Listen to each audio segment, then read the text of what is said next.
Hello and welcome to the Ramble On. Fuck this movie. Yeah, fuck this movie. I don't know. All right. Now, I just want No to. spoil, and as always, there are going to be spoilers in this Ramble On. There's going to be a lot, and I hated this film. Oh, yeah. Yeah. No, We're going to ramble and nitpick this movie to death. This may be our longest ramble on yet because there's just so many things wrong with this film and what Hollywood's trying to do in general with these kinds of live action. They're in a live action binge right now. I don't know why. You sound like you've got something to say here. You go right ahead. Okay, so, Hollywood definitely seems to be on a live action binge. And Well, I'd say Disney is. I don't know if Hollywood is. Hollywood too, because let's look at some of the other movies so they're trying to pander to certain demographics. They did it with Ghost in the Shell. Now, hold on. But before you go any further, what do you mean by live action? Do you mean like live action adaptations or just live films? Because Hollywood's been doing those for a while. Fair. Live adaptations of popular shows or movies that were big hits from way back when. How's that? Does that sum that up quite nicely? I think it's good enough. There have been a lot of anime adaptations in particular, And and a lot of live action revivals of things, which I feel like is never a good option. I don't know. I'm the optimist. It sounds like a good idea. I mean, at some point in time, some of us thought, "Oh, I would like to see this specific franchise in a live-action film." Now, I do have a theory for why this is happening. Yeah, shoot. Alright, so, as I don't know if I've talked about this before, but there's something called the nostalgia cycle. Yes. Basically, every about 25 to 30 years, you'll see some sort of attempt to recreate or readapt some kind of older property to be released to the parents who grew up on that property and to introduce it to their children so that they get integrated to that same property, right? This happened with Teenage Mutant Turtles. This happened with a lot of the 80s properties where they got rebooted to be harder and edgier for the parents. Now, I believe that Hollywood's running into a problem because in about the mid-90s or so, that was prime Disney territory for a lot of animated releases. You had Don Bluth, you had anime starting to get a rise in America, you had Disney churning out movies, and you run into a problem. Adults won't go and see cartoons. It's for children. So we need to make it edgier and harder by making it live action for them. Right, right. Now, the problem is, they don't seem to realize that the animation is a large part of why these stories ever worked. Because with the animation, you get past a lot of limitations and obstacles that come not just from limitations of technology, but also from the limitations of how you can have a character who's monstrous express him or herself. Right, right. No, that's a good way of putting it. I mean, and that is what initially drew us all into these franchises in the first place. The art itself, and the original ideas behind it. And then these are things like Aladdin is one where a lot of characters who are non-human get away with it because they're highly expressive through their cartoon features. Aladdin Jafar is a character who could only exist while animated because nobody looks that evil in real life, right? Right. The genie was highly stylized for that purpose. You didn't need to look like Will Smith in blue makeup. I think that with Dumbo, we're going to see the same issue because definitely, because it was a movie that relies heavily on the emotional states of these characters, especially during scenes like the mother's lullaby or the pink elephant or the crow scene. But all we've seen in the posters are the circus scene, and nobody gives a shit about the circus scene. That's easily the weakest part of the movie, and that's what they're focusing on. Yeah, which tells me that a major problem in Hollywood is they want to keep following the nostalgia cycle, but they're having trouble adapting animation to 3D in a convincing way. Yeah.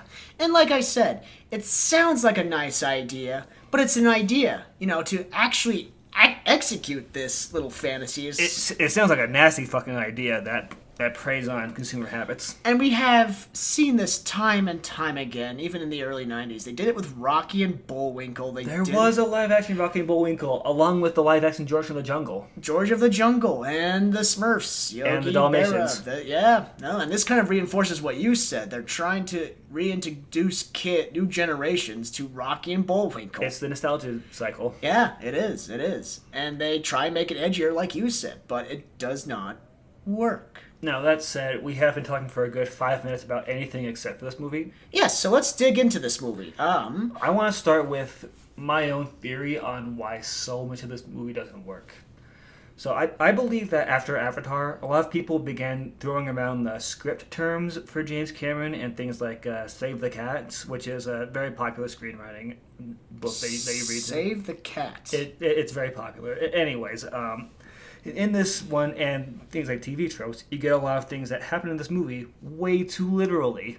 That's the funny thing. Like, there's tropes called, like, pet the dog or kick the dog, and the dog gets literally pet and literally kicked. There's a moment in the hero's journey that's called seizing the sword, when Alita literally seizes a sword. Oh, I love, or like giving him her heart. You have the mentor who comes in, who is literally an old man who is a mentor for her. You have so on. You have the descent, the lowest point, when she is literally beneath the earth at her lowest point, before she seizes the sword. We have so many things that happen in this movie that are literal interpretations of tropes or moments in the hero's journey, and I suspect that James Cameron actually had someone around who knew these terms, and they would just say, okay, what you're missing is a pet the dog moment, and he'd like write down and say, no, I know what that is, I'll include that. And he's like, okay, where do I work in a dog? I would not put that past him. I would not put that past him at all. On a side note, James Cameron directed and produced... No, he wrote and produced it. He was not behind the animation. It was directed by Robert Rodriguez, who I hadn't really heard of. Nor I. I mean, if this is his first attempt, nice try, guy, but not a nice try. I don't know. You worked with a terrible script. You had no hope from the beginning. If he did... I mean, okay, let's talk about the effects and why we're so bothered by them. So, as we mentioned in the American recut before this, Alita has a problem with her facial design. Oh. She's designed to have kind of a very similar Na'vi type face from before, where like they have like, you know, the big eyes, the tiny nose, the little kitty cat nose, the ears that are just right. Yeah, look mammalian. Now, in the case of Alita, she doesn't get away with it by having mammalian qualities. Instead, she has to do it with Disney eyes and these like really weird looking things. Which, in this case, because it's superimposed on a real person, sort of, she ends up looking unnaturally like a bug. Yeah. No, they were trying to pander to anime fans by giving her those specific eyes, but I mean, like you said, she looks like a bug. No, I don't think this is pandering to anime fans. I think this is James Cameron's influence, because he is using these in every CGI film where they have the big old Disney eyes to show expression or whatever. And then, so, continuing on with Alita, just her interaction with live action characters like Christoph Waltz's character. There's never a moment where she looks natural. No, not even remotely. Like, there's a scene in the film where, like, very brave of them to include it, where they walk out onto a street and there's a little bit of sunlight illuminating them from the right side. And you can see that her lighting is A, wrong, and B, too bright because it's CGI'd on. I did not notice that. Good eye. Wait, what scene was this? Oh, was this when they were up on the roof? No, this is very early on. When, okay. When she's being walked out by the doctor. Oh, okay. Oh, yeah, her first introduction to the sun in, 300 years. Anyway. Yeah, she's 300 years, by the way. Speaking of Alita, her motivations are questionable. Confusing. Well, I don't know. She has kind of this ancient warrior thing going on. And the plot that keeps on, or the theme that keeps on being pressed onto her is the idea that she's not dictated by her combat training, that she can be a good person if she wants to be. And even while she's embracing these and saying, she murders a lot of people. Yeah. She murders people. She murders cyborgs. She basically kills everyone she runs into. She maims half the patrons in a bar. But that was a weird scene, too. Yeah, that was. No, But, yeah, with Alita, she doesn't really have a clear motivation for anything. No. And this is as far as, like, the overall story elements go at this point, is that she has, I want to say, 4 or 5 different plot arcs running all at the same time. Oh, yeah. She has the ancient warrior blood type thing going on. let's get the screen back up. Okay, 3, 2, 1. She has the ancient warrior thing going on. She has the love interest plotline going on. She has this weird plotline that gets introduced for the first 10 minutes where it's like, is my dad a serial killer? Yeah, and they just dump that completely. And then immediately falls to the side where it's like, oh no, he's just a bounty hunter. They never told us what they were doing with those dead women, by the way. She has the I want to be a bounty hunter plotline going on, and Right. she has this ancient war with Nova thing going on, Yeah, which that gets was- zero information on. Yeah, that's only touched up on in the last 20 minutes of the film. The problem with having all 5 of these elements is that all of them need to be given time, and none of them are given enough time. If this was a TV show instead of a movie, I could have probably forgiven some of the bad... You mean some sort of a very long form version of storytelling, something maybe written down a bit with big pictures to show what's going on. I see Time what to you're digest saying. a story. I see what you're doing. Maybe we'll call it Gunham. No, this was based on a manga, and I've never really read the manga, Neither but have I. I mean, And I'm so much less interested than I would have been. no, yeah, this was not a very good impression of the franchise. But speaking of Alita's stories, let's talk about her romance subplot. This is on, I want to say, I talked about this in American Recap. I want to talk about it again. This is like episodes 2, 3 level romance writing, like of the Star Wars series. Episode With 2 or 3. Anakin and Padme. Yeah. It's all so awful. It- It's written like Romeo and Juliet, but unironic. It is. They're just. It's there. It's star-crossed lover cringy. stuff. Ugh. She literally gives her heart to him twice. Which brings us back to the trope thing. Part of the heel turn for one of the characters, which by the way, she's literally wearing heels and turns around with the heels on for her heel turn. Which, yeah, right. But anyway, this is a villainous character who doesn't really do anything villainous except for look menacing. She helps hook up his head to her heart, and that somehow keeps him alive. God, yeah, I don't know. The sci-fi, sure, whatever. But doesn't she also get disembodied as well? Well, she's already fully a cyborg, so it's fine. No, I mean... I think my favorite part of that scene, where like she goes out of her way, gives up some of her life, and really does some trickery to keep him alive. He immediately dies. Why didn't they just kill him right then and there? That pissed me off. Like, Well, because he had to climb the thing and have the flashback to like, oh no, my troop also died this way. No. did that have to be there? I mean, they could have easily shaved off 15 minutes of movie. And just... We could have shaved off an hour and 55 minutes of movie if he just left the damn robot. Right. I think that if we got rid of the love scenes with him, that would cut off a good 25, 30 minutes of the movie. Right. But at the same time, I know why James Cameron included that plot line, and it's because someone told him he has to have a B plot. A B plot. Yeah, so in movies there's an A plot, which is the action normal plot, and the B plot, which is typically a romance subplot, which ties into the action scene and leads to sometimes more satisfying conclusions, usually really cookie cutter stories. Mm-hmm. And he's there to be the B plot. Okay, so... Now, moving on from him as well, though, or moving on to him, I should say, his motivations don't make much sense either. I mean, they play him off like some street urchin trying to make it to the top, literally. But that's what he is if you're trying to make it to the top. Except he gets really weepy at one point about all the chopping of people he's been doing. And my first thought was, is this really that bad, though? I mean... Because in this world, they're not going to die from blood loss. No. They're just going to be kind of minorly inconvenienced for a while. At best, I mean... Dig up a new arm, graft it on, you're good. It's just... Yeah. It's a chop shop, you know? I mean, I hate to debase the victims like that, but I mean, it's just... You're going to be minorly inconvenienced. This is not actual murder or whatever. Or it's nothing as severe as organ donation. It's just taking your robotic limbs. Which, I want to go off on a little tangent here. Go right ahead. Our cybernetic implants the new tattoo, or does OSHA just no longer give a shit? Like, what happened? Oh, she doesn't give a shit. There were more people with cybernetic limbs than you could shake a cat at, and I'm thinking, What's the cybernetic limbs thing too? There's one part in the movie where one of the guys, big guy with muscles, oh god. he gets a new arm attached to him, and then he exclusively uses that arm and nothing else for the rest of the movie. I know, like and he's going back to CGI. He was a shit He CGI. looks terrible. No, he was. He looks so terrible. Him and his cohorts were the epitome of bad CGI right there. They look so bad. Oh, terrible.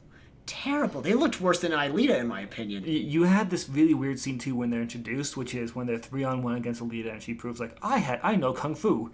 But there's a scene where like she's fighting a spider knife lady. Yeah, and for some reason this knife lady, when she's in a fight, becomes like a feral animal and just does nothing but scream and like growl at people. she looked like a bobblehead. Her face could not stay to that goddamn robot body. It looked terrible. It did. And it was written terribly. It was. No. And again, I could partially forgive the CGI if they did a better job with the plot, because going back to the characters, there was a plethora of characters that they either just simply killed off or just hid in the background. Like I feel like we should go through the characters real quick and just note each one that we didn't like. right. Let's start with the Doctor. I did not like him. His character confused me, and also Christoph Waltz. He has a Japanese last name. What was it? Dyson Ito. That's it. I'm not going to bother remembering their names. This movie doesn't deserve it. But the Doctor's motivation was primarily his daughter died at some point because a junkie wanted to get high, and he just kind of bashed her face in while he's walking by. That was so weird to me. One, what was his daughter doing there? And two, how did she get down to the stairs? And most importantly, 3, how did she vanish from her wheelchair after he punched her? I know, like, did he, like, really send her flying? Like, it's this great scene where, like, he's walking past and, like, he kind of, like, just bashes her face in while he's passing by. Like, there's, like, a blood stain on the back of the wheelchair, but she has no body. To the moon, Alice, to the moon. No, like, this is, like, an incredibly graphic scene where, like, the implication is he literally bashed her head so hard that she turned to mist, but she has no body. She just disappears from the scene. I think to keep it PG-13. Oh, They couldn't show the body. No. There's a few scenes like that where, like, there's implied blood, like, people get stabbed in the shoulder a lot and they're, like, bleeding profusely. Their whole arm is wet, but it's not red, and it doesn't look like blood. It's not even dripping, no. It was like you said, she, like, disappeared in a puff of red smoke. There's, like, implications of, like, really bad shit happening, but they don't show anything. Like, speaking of that, and I'll get it to the Doctor in a second, I swear. Yeah. But along this tangent of the blood, when they kick the dog, they literally have the guy, like, impale the dog with a spear or something, and then the dog body disappears. Yeah, never to be seen again. You never see the dog's body. Not even remotely. And again, this is PG-13 trickery because, like, you know that James Cameron got a list from them like, whoa, this is a lot of violence. Don't show the bodies and don't show any blood and don't show the injuries unless it's CGI. Right. He's like, I can work with this. Let's just go ahead and paint them out of the scene every time they're hurt. Which, if I may chime in, so the manga series was like early 1990s, early 1980s, and it was gory as hell. I mean, I didn't read it really. I just skimmed, and the only interpretation I had of it was incredibly gory, and I feel like they did a disservice to anyone who had liked the series and just kept it PG-13. I can't believe it's PG-13 for something that's very clearly incredibly gory. Oh, yeah. Like, there's a part where, like, a CGI man gets his face cut in half, and you see, like, his jawbones and, like, his teeth are exposed. It's like, oh my god, this is disgusting. That's haunting. And But the women... because he's a robot, it's okay. It's Samurai Jack logic. That's so true. That is a Samurai Jack logic. But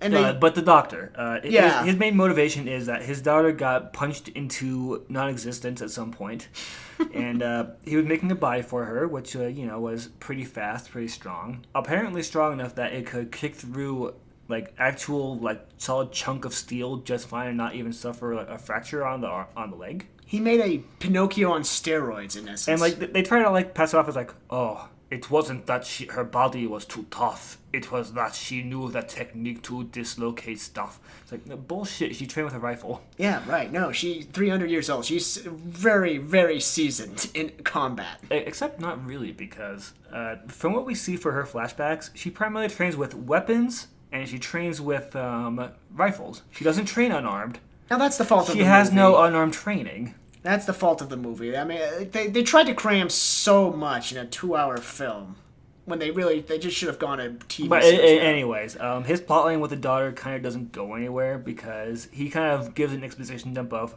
well, about 15 years ago, my daughter was killed in a horrible accident, and I decided to take up bounty hunting in order to gain revenge. So I've already killed the guy that did this, don't worry. But I didn't really get satisfied by it. And then that's it. I know. It doesn't go anywhere. Also, yeah, on a side note regarding the doctor, bullshit, you don't have money. You are making bank off this bounty hunter gig. How are you destitute? Come on, man. He's running a clinic. I mean, that kid. I mean, you're digging through a junkyard too. I mean, like you cannot be this hard up on cash. The other thing I want to talk about with the doctor is his weapon of choice. That's a giant fucking hammer. A giant rocket-propelled hammer. I don't know if you've ever picked up a sledgehammer after trying to slam it into the ground so hard it gets stuck. That shit is pretty heavy, right? Yeah. And that's maybe, what? A quarter of the length of your body, give or take?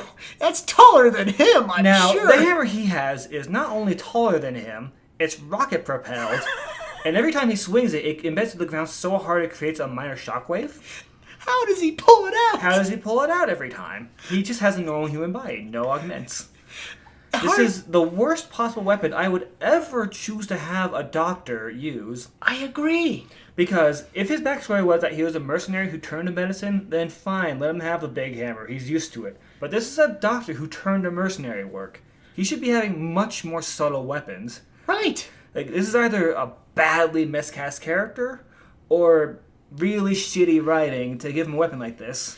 Either they're trying to pay a homage to the original series, or no, a 60-year-old man who's a surgeon who should be using blades because he's a man of precision, but instead gets a mallet. A 60-year-old doctor who grew up privileged in a floating city does not use a giant fuck-off hammer that's bigger than he is and lift it just fine. He doesn't even have robotic limbs. He's a meatbag, as everyone likes to call other people. Yeah, after a certain point in the movie, he kind of loses what little motivation he had to be in the film, and he's hard sidelined. He is just there to repair Alita. He's just mechanic. Yeah, he is in the background. Speaking of, what about the clinical assistant? Oh, I know. I wanted to know more about her. Like, how'd she get that arm? Was she involved with the cool arm? What's up? Yeah.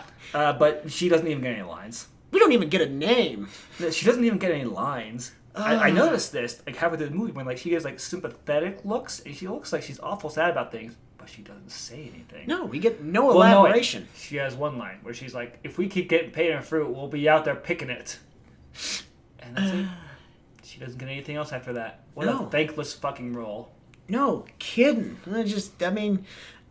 I hope you got decently paid for such little work. I mean, she had a lot of screen time, and she had a speaking line. She got paid for it. She just was underutilized. Again, a plethora of characters, and they were either killed off or just sidelined. Next up, we had got the doctor's wife. She was there. Hindi lady. The eye candy, yeah. She had a little eye thing in the third eye bead. Was that? Yeah. It had something to do with Nova. I don't know. Anyway, she was married to the doc at some point. She has backstory with the doctor, which, by the way, thinking about it, is kind of this real Mega Man relationship between her, Alita, and the doctor. That's a good point. But anyways, his wife, she was so distraught by the death of their child, she left, and then started doing really evil shit because she wants to go to the big city. Yeah, that seems like a very well-adjusted transition right there. And her whole motivation over the course of the movie is, I'm doing evil things because I want this thing. Yeah. I'm doing evil things because I want this thing. I want to get to the top. I'm doing evil things because I want to get to the top. I just saw this girl in a church graveyard. I don't want to do evil things anymore. I forgot I'm a mom. I know, she and a doctor. Really 180'd randomly and just helped save her boyfriend's head. Alita's boyfriend's head. It was a heel turn. and it was literally her spinning on her heel.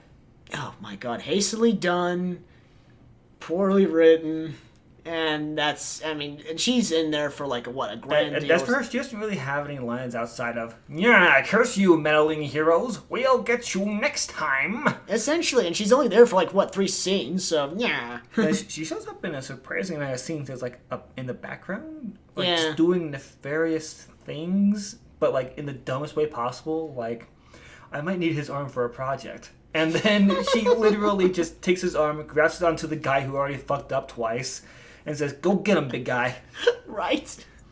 No. The big guy. The big guy, yeah, I don't know his name. It's a Russian name. He makes this apparent in his thick Russian accent. He grew up under the city or something. And that's it. That's all we know of him. He's possessed by a blue-eyed guy. And he can't fight worth beans, by the way. He's pretty bad. Yeah. Oh, are you Kingpin. talking Vector? Yeah, Vector, thank you. Oh. Vector. He was also there? Well, they reveal him to be a... He's such a generic bad guy. Yeah, he is.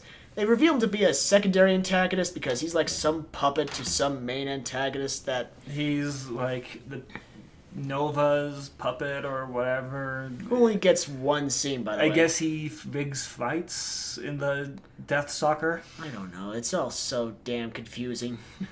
Well, he gets killed off in a thankless death scene, so whatever. Yeah, whatever. He was, yeah. The boyfriend. The scrapper boyfriend. I did not like his character at all. He reminded me of Drake. Drake and Josh. I'm gonna call him Drake. Drake is the main romantic interest of Alita, because he was the first person she met. And which, automatically smitten because that's the first guy you literally see outside of your dad. Look, they did it in the manga. We have to do it in the adaptation. Was that really what happened in the manga? I don't know. Frickin' know. But, yeah, his motivation in life is to get to Sky City by doing bad stuff, by stealing parts and scrapping them, which I guess he's really torn up about. Which, again, why? It's not as bad as organ thieving or you're not killing them, you're not putting them in an ice bath, you're just... He gets killed off by a bounty hunter who doesn't like him. Yeah, and That's really all there is to it. Is the bounty hunter doesn't like him, so he decides to kill him. Well, he doesn't like he him. frames him for a crime and wants to get Alita to kill him. Yeah, the bounty I don't know hunter, why he did that. The bounty hunter, who is remarkably petty, gets shown up by Alita, I think twice, and he tries to pin some crime on her boyfriend. I'm really trying to figure out why he did the framing, though. Yeah, I mean, like, you could... I don't know. There's no cops down there. Very clearly no cops. There's no enforcement. Murder happens all the time. Oh, yeah, regular basis. Just kill them. I don't even know why they banned guns. No guns, but you see everyone parading with very, very sharp blades. I think it's there to explain why people have, like, these really shitty medieval weapons, so they don't have to try and include guns and be like, well, how come you can cut through bullets? Oh, God, I don't fucking know. Guns are illegal, so that means nobody can have them, okay? Okay. Yeah. Oh, see, that seems to fit just nicely. Like, it's a real bad excuse for why there's no guns. Like, why aren't there any guns? Guns are illegal. Yeah, and they only mentioned that briefly, so, I mean... It's part of the setup, yeah. Yeah. The boyfriend gets killed off. He gets put into a robot body. He does something real stupid, gets cut in half and dies. Supposedly. I don't know. They do kind of build up, like, they want to do a sequel? They really sequel baited her for this movie, which I can't imagine that they're really going to do a sequel. Right. No, I mean, the real antagonist, who we see in one scene at the end of the movie as he's launching from his huge tower. Apparently the Mars attack force didn't like him. Yeah. Oh, yeah, that's right. She's from fucking Mars. Yeah, she's like trained in like the Mars Attack Squad style or something. Like she's got kind of this I want to say Firefly-ish thing where like she's framed as like a rebel against a big bad guy who lives in this big city. That's a good way of putting it. Yeah, just this, this ragtag bunch of bug-eyed cyborgs that go up against some big guy in a white coat. They look just like the girl from Ready Player One. I never saw that movie. I want to see it because No, you don't want to see it. It's bad. Are the graphics at least even appealing, or? They're better than Alita by a long shot. Okay, well that's some motivation there. Let's not talk about that movie right now. It's been in the past. People have said everything about it. The boyfriend's buddy, the guy with the afro. Oh yeah, the guy with the afro. Yeah, no. He actually has a plot arc in this film. He actually comes around to liking Alita and having unconscious about things.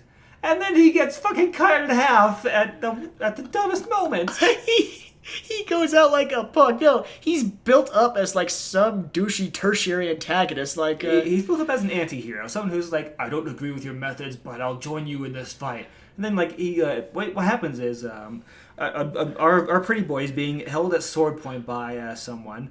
So the guy like grabs a wrench and he's like, I'm going to break you free by bashing this guy's head in. And the guy just turns around and slices him in half casually. Totally went out like a punk. No blood, by the way. No blood, no. I mean, you see a little bit of entrail, but that's pretty much it. And even the entrail is... You see that. Like, it's like a cauterized instant wound where it's like the cleanest death ever. Which how? It's not a lightsaber. Come on. And that's it. Like...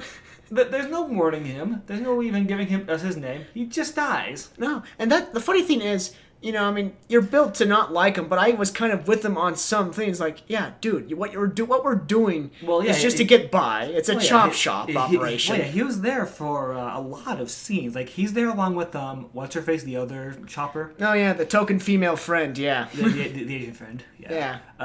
He's there for a surprising amount of scenes, giving his input and kind of being snide and kind of likable. Right. And then he gets cut in half, and that's it. That's it. What a terrible waste of a character. I know. Again, we're given a plethora of characters, and we don't see them grow. We are not better acquainted with them, and that is such a shame. Things just kind of happen in this film. It does. Going back to what you said, the 5 frickin' story arcs. Deathsucker. It's basically pod racing. Essentially, yeah. They try to introduce a sport. Way too much CGI. It moves way too fast. You have this very bored-sounding narrator who just kind of announces things and then goes silent for a good 2 minutes. Yeah. And announces a different thing. It's like he just walked into the recording studio, delivered some lines, got the check, and just walked away for like a... Yeah. With Deathsucker, like, the rules aren't even very clear. Soccer, NASCAR, that's a... Yeah. Well, no, like, the rules aren't very clear. Like, how many goals are you supposed to score? Do you score goals? When does the game end? Is it when everybody gets murdered? You go in a circle with a ball, and that's it? I don't know. They never really elaborated it. I don't know. It's just... They had to have a sport. I don't know why. I think the worst part with the Deathsucker plotline is for the ending teaser, we get a hard cut to months later. Oh, no kidding. Where apparently nothing important was happening, like, I don't know, mourning her beloved lover, trying to figure out more information on Aqua sending more assassins, and so on and so forth. Anything. Like, apparently she was going to live a life on the run forever, but not for the next few months while people just kind of figure shit out. Yeah, no kidding. In the meantime, she took a full-time job as the champion of whatever the hell this sport was. Baseball. Yeah. Number 99, our new reigning champion. I assume that 99 means that there's like 100 soldiers and she's going to find like someone else at some point. And it's going to be real dumb. Probably. I don't know. I'm not watching the sequel. Neither am I. In fact, I hope they don't come out with a sequel, which... And they probably will, given how... I hope this movie doesn't do well. In spite of our review, it seems like Metacritic or Rotten Tomatoes might have highly rated this. I'm not sure. We won't talk about them. I don't care what they say about it. They have been wrong so many times before because it's a big name attached to it. They have.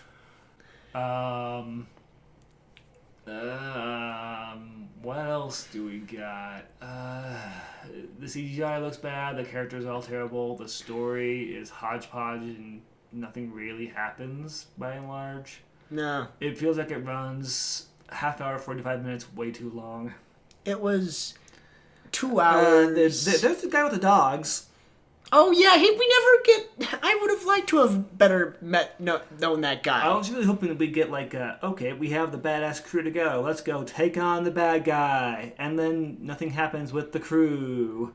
Like, the dog guy shows up, he gives a little one-liner, and then he just leaves. Yeah, and his one-liner was, he didn't like dogs. And like, okay, well, yeah, he did not, but I mean, Yeah, he did stab your dog. you're not going to join her on some quest? Like, that also kind of annoys me. Alita tried to get a whole crew together, and... Now, all right, speaking of the dogs, I feel like there's one scene where, like, I really thought something different was going to happen with the dog. So, like, the little dog is, like, sitting there yapping at the bad guy, and the bad guy's like, look at this, the only one with any courage. And then he, like, stabs the dog, you know. But the way the camera was situated, and the way they gave the dog so much space around him, I was really expecting, like, oh, the dog has, like, a bunch of cybernetics built into him, and he's actually, like, a giant, like, death machine dog or whatever that's going to help fight him. I don't know how I feel about that. Well, like, because the way the camera is angled, like, you see, like, the dog's, like, in the center of, like, this really big empty space around him. So you figure, oh, he's going to, like, do, like, a transformation to, like, a demon dog and, like, be a badass to help in the fight. No, he just kind of gets stabbed. That space was just for a splatter zone that we never get to see. Yeah.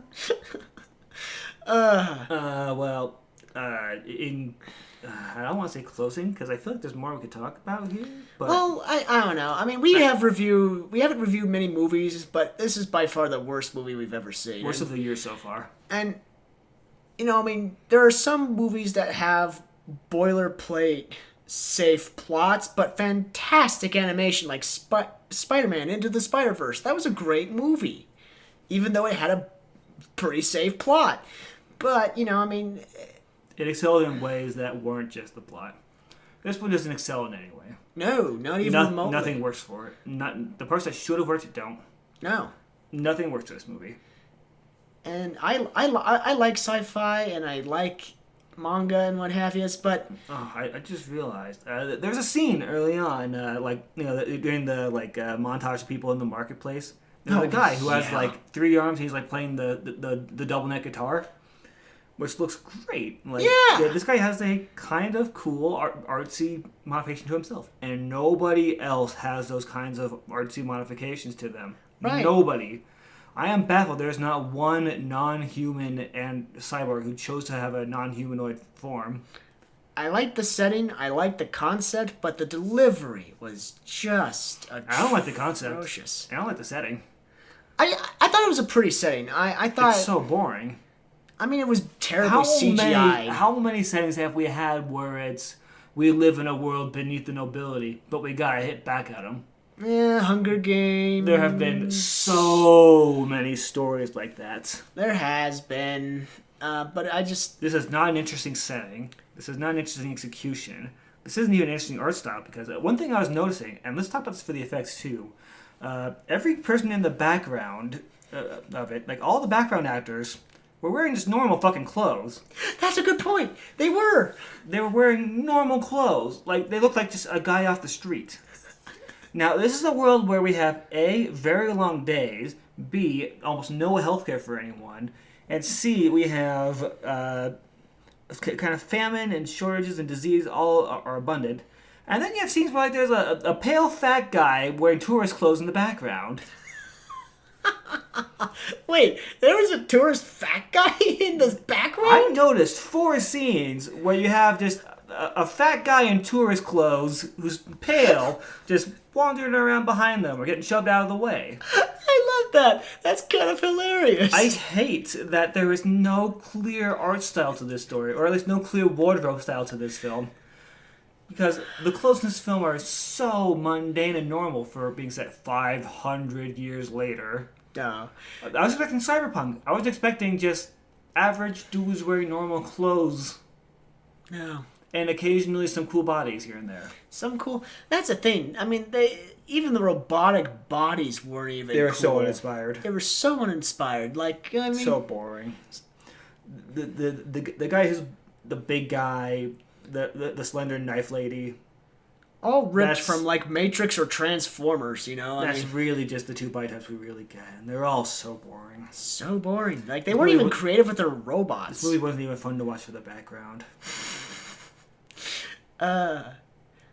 Well, Either way, it's just not worth wasting 2 hours of your time, theater or home or otherwise. It's just atrocious. Don't do it.